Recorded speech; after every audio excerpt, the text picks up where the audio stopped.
let everybody know to come watch the Definitely come and podcast. check out the podcast and let everybody know that Jay sent you. Yeah. I love it. This ain't period.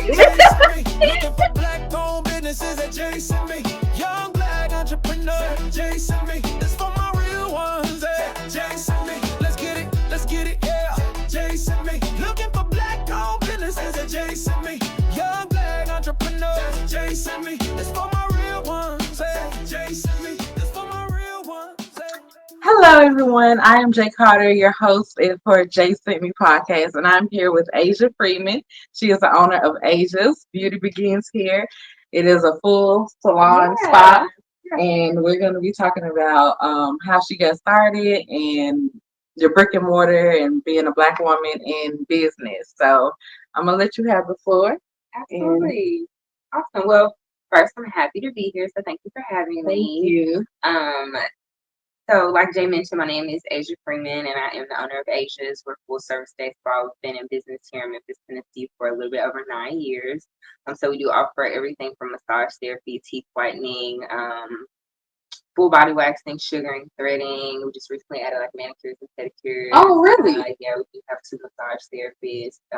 We have a two-person infrared sauna. So for the people that go to the gyms that don't have them, like ACC or Planet Fitness, then you can always come here. Okay. And we do offer sauna sessions at 30 minutes and hour intervals. So we do a little bit of everything, like literally, you name it, we pretty much do everything outside of hair. So, like I said, we've been in business for 9 years. Started out in Germantown at the corner of Forest Flower and the Poplar. And so we were there for 7.5 years. And so a couple years after the pandemic, we opened this space right here at the corner of Poplar and Highland. So that was 2023, maybe, because we've been here for 2 years now. Okay. So a lot of changes, a lot of transitions, but definitely all needed and we change it. That's good because Yeah. I know I visited Germantown. I Yeah. visited here. I got services here, so all good things. All good Yes. things. Um, what makes you want to become an esthetician? Um, that's like the $1 million question. It's that's really a loaded question because I never wanted to be an esthetician Okay. initially. Yeah.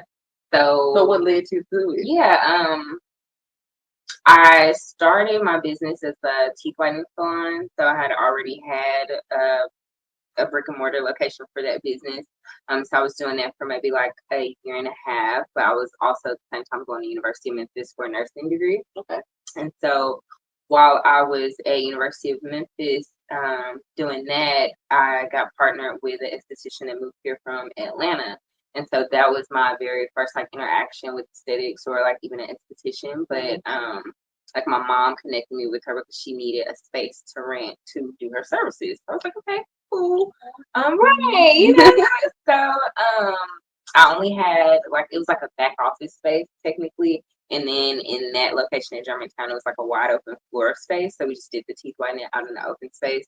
And so she would do the aesthetic services back in the back. And she stayed for maybe like 6 or 7 months, but ended up having to move back to Atlanta ultimately. And so I guess it was just my business mind starting to click, and I saw opportunity for growth because when she left, people were still calling, like, "Hey, hey, came there, I got a wax like a couple months ago. Do you still have an esthetician? Like, I want to come get a facial.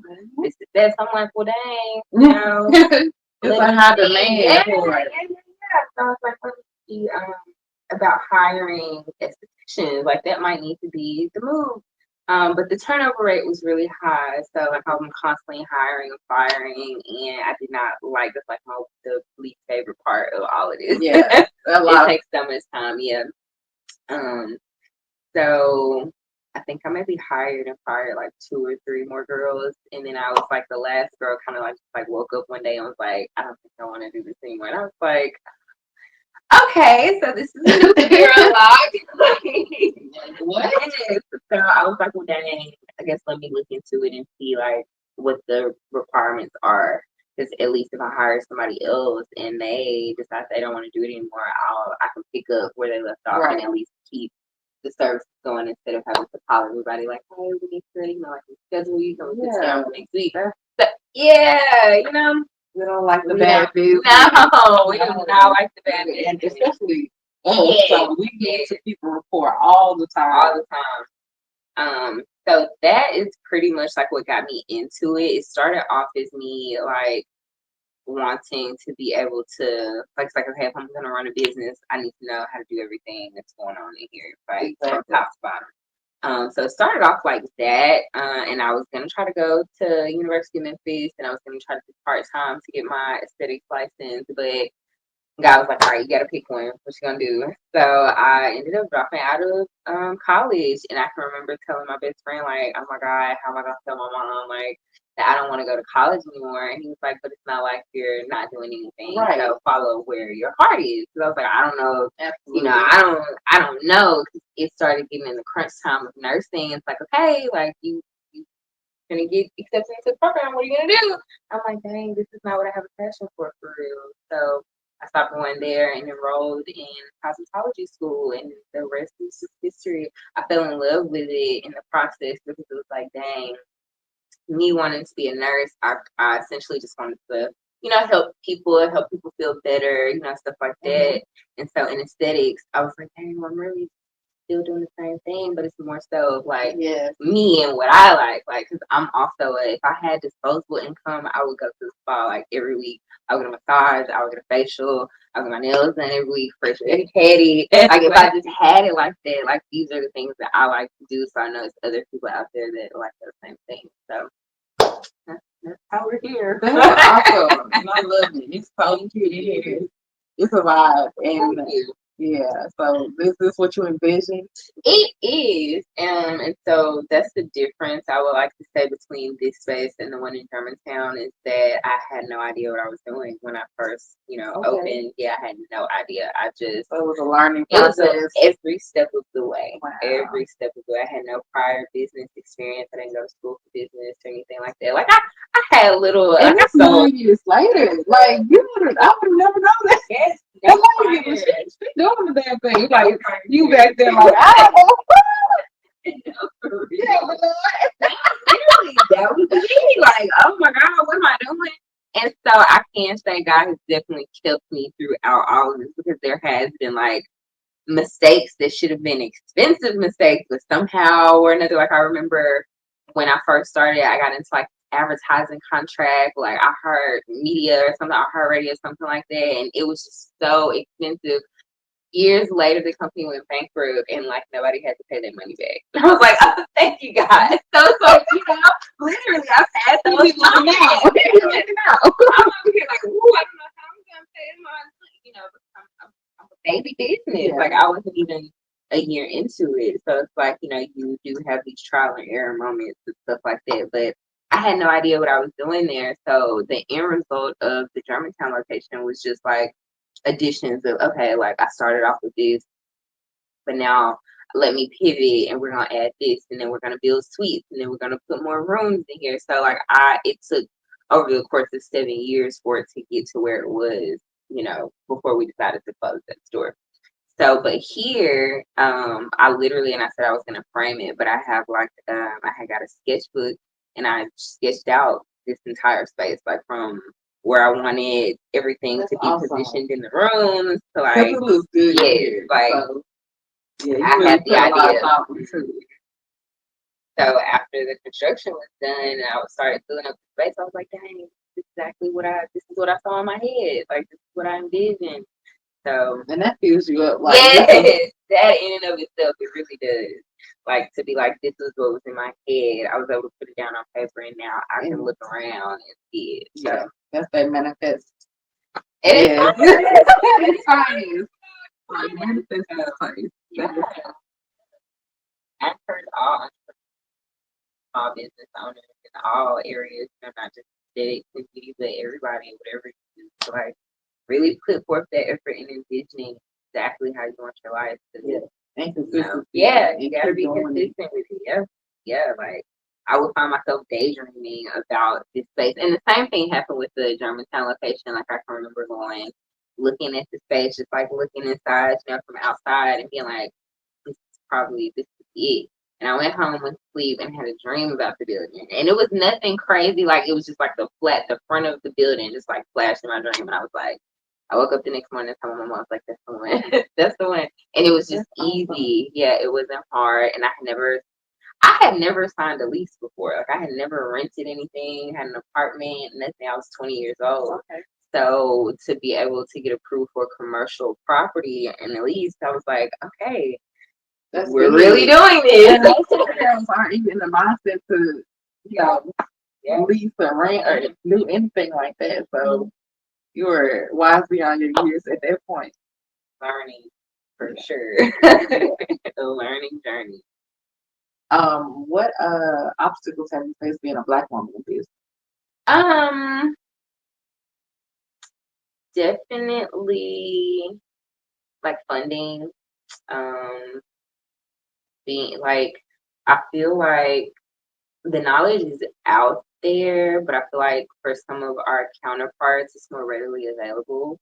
Um, and also too, I know they tend to have people in their immediate circles or families that have businesses themselves, or it's a Get a small generational loan from thing. your Yeah, yeah, yeah, yeah. get a small loan of $1 million from your parents. Stuff like that. So it's like I can remember a friend of mine something years ago, like when I got Ace was like up and running for it, he was like, if you were a white woman, you would have been rich by now. Like, well, what you have going on and like your business model and the customer service that you have and the kind of products and services that you provide, like, And you would have been amazing. yeah, yeah. He's like, you would Top have notch. been, yeah. So it's like I think that's the hardest thing being a Black woman in business. You always have to be looking and searching and digging for the information. It's not like, Get it out the mud. yeah, like For you real. literally have to go and find it. Like, it's not easy to find the information that you need to be a successful business owner. It's not easy to, get the funding that you need to grow and scale your business. Like, it's not easy. So I think that's the hardest part for me for sure. What advice would you give other business owners and trying to start out? What advice would you give them? Um, I think the best piece of advice I could give someone starting out is um, get a CPA. If you're not a numbers person, if you're not a math person, if you're not going to keep up with your books and keep up with your taxes and when quarterly taxes are due and all of that, get you somebody that will do it. The for finances you. are The finances are tell the important. people what the CPA is. Yes, so a CPA is a certified personal accountant. So that is someone that's going to keep up with when you need to file. Just so, like, for instance, we are a day spa that sells products. So we have what's called sales and use tax. So every month, my CPA has to go through all of the products that we sell and tally up all of the sales tax that we collected, and we have to send that sales tax back to the state. Okay. So it's like, I'm too busy doing the services and managing payroll and employees doing X, Y, and Z that I will completely forget stop and okay, well, let me go ahead and send the taxes and do this and do that. So a certified personal accountant is definitely a very important piece to have in the very beginning as far as when you're getting your corporation, if you're going to do an LLC, if you're going to do, sole prop. A certified personal assistant is going to be the one to tell you the tax implications. So it'll be better for you to set your business up this way so that you're not getting taxed double time and, so that you're keeping more of your money and when you trouble with tax exactly. Exactly, because when I first got started, that was I had no idea about payroll taxes. Like, I didn't know that when you, as a business, when you pay an employee, you have to match the taxes that are coming out of their paycheck every month or every, pay period or whatever. So it's like, I had no idea that I was supposed to be doing that. And one day, a IRS officer walks into the store and it's like, Miss Freeman, you're behind. Like, you have a tax bill. We need to get you on a payment plan, figure out what we're gonna do. And I'm like, oh, I had no idea that I was even supposed to be giving y'all that money. So it's like, and I didn't go to school for taxes. I'm not a tax preparer or an accountant. So spend the money to get you somebody that will help you along in that way to make sure that you have everything set up in the beginning the right way so that you're not backtracking. After you've been established for 2 years and you're like, oh wow, I never really set up my business the right way. Let me go back and set up my tax accounts and do this and do that. And it'll cost you more trying to backtrack and get everything caught up than if you would have just paid, in the front, in the beginning, to go ahead and get somebody to take care of that for you. And don't rush, plan, take notes, keep a notepad. That's something I always have with me in my little backpack, a notepad and a pencil so that I can write down my ideas that come to me. I may not use them all, but one idea might spark me to go to another idea that may actually change the whole business. So to stay consistent for sure. Yeah. But that CPA is really important. It saves you a lot of money. It saves you a lot of money. I promise you. The finances are super important, and it's one piece that people typically don't like to talk about. And especially, and it's needed. It's needed. Like, you can't just not talk about it. It's gonna show up. It's gonna pop up. It's gonna pop up. So budgeting, knowing where your money is going, knowing how much your overhead is. Important. Like, it's all very, very important. Like I said, if you know that you're not a numbers person, you don't do good with, Excel sheets and like me too. Like, I'm like, yeah, I'd rather just pay somebody to do that. That's what they for. That's what I'm saying. You do have to know your strong suit. And another thing is you have to know when to pivot. Just like with me closing the Germantown location, I had to know the perfect time of when to go ahead and do that versus trying to keep it open as long as I could, knowing that it was no longer beneficial. Right. And I think a lot of entrepreneurs and business owners get scared when things seem to not be working for them anymore. But I feel like that's just a sign from God that it's something better for you if you just give it, if you just listen. So, yeah. So what legacy do you want to leave, and what mark do you want to leave on the Black community with your shop and what you're doing? The legacy that I would like to leave with my shop, I use Aja's as a platform to give back to the community. So just what was that, Sunday we held a teddy bear drive where we gave away the Memphis Child Advocacy. Yeah, so that's our 9th year where we collect teddy bears in exchange for free wax services. So we gave away over $1,400 worth of free wax services, and in return we got about 75 plus bears to give to the Memphis Child Advocacy Center. So outside of using my training, what I went to school for, is to help people feel better about themselves and feel pretty and feel good. I would like to use, like I said, our platform and what we do here to also give back into the community. So we plan on doing, feeding the homeless and picking up litter and stuff like that throughout the city to help, just our city to feel better and look pretty in a whole. So that would be what, when people look back and it's like, oh yeah, Aja owned the day spa, but then she also got into the community and helped, Memphis to become a better place. Because I love it here. I know we have like our, crime and this and that, but I feel like, you have to be the change that you want to see. So it's like, well, we do have these issues. What are you doing about it? Exactly. So are you helping? Yeah. Are you hindering? Yeah. A part of the problem, or exactly. So while would love to be remembered for, owning a successful business for however long, I also would more so rather be known for using that business to make our community a better place. That's awesome. All right. Well, thank you. Thank you for being a part of this. Thank you. I'm sorry. Just like I said, this is the first in person, so you made me feel very comfortable with doing it. So this is great. Thank you so much for having me.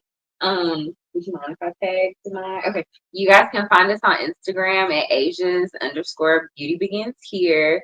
We're also on Facebook just as Asia's, and then we're on TikTok as Asia's_beauty begins here as well. And we're located, like I said, at the corner of Poplar and Highland at 3445 Poplar Avenue, Suite 9. If you're in the area, make sure you stop by and come and see us. Yes. And all the information will be below the video. So, but thank you again for being on the podcast. This was such an inspiration and such a great um interview for the podcast and everything. So I just want to let everybody know to keep shopping black on purpose and let them know Jay sent me. Yes, Looking for absolutely. black-owned businesses adjacent me. Young black entrepreneur, Jason.